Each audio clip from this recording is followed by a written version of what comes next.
একবার যদি তোমরা এইভাবে মূলা বড়া বানিয়ে খাও তাহলে কিন্তু তোমরা মূলার প্রেমে পড়েই যাবে। আর এই মূলাটা আমাদের বাড়ির পাশেরই একজনের ক্ষেত থেকে আনা, তাহলে তোমরা বুঝতেই পারছো মূলাটার স্বাদ কিন্তু আমার কাছে দ্বিগুণ। আর প্রথমে হচ্ছে মূলাটাকে মা গোল গোল করে চাকচাক করে কেটে নিল, তারপরে হচ্ছে দুদিক থেকে একদম ভালো করে কুচু কুচু করে কেটে নিতে হবে। মূলাটা যতটা মোটা হবে ততটাই কিন্তু এই জালিটা বা মূলার বড়াটা লম্বা হবে, বড় হবে।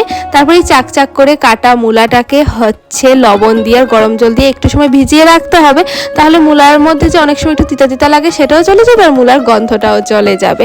তারপরে একটা বাটির মধ্যে আধ ভাঙা চালের গুঁড়ো, ময়দা, লবণ, সুজি, হলুদ গুঁড়ো আর একটু হচ্ছে চিনি দিয়ে ভালো করে একটা ব্যাটার বানিয়ে নিতে হবে। তারপরে মূলার বড়াটা যে ভিজিয়ে রাখা ছিল সেটাকে হচ্ছে ভালো করে চিপে এই ব্যাটারটার মধ্যে ভালো করে হচ্ছে লাগিয়ে নিতে হবে, আর গরম তেলের মধ্যে উল্টে পাল্টে ভেজে নিলেই কিন্তু মূলার বড়া রেডি। সাদা ভাতের সাথে খেতে সেই স্বাদ।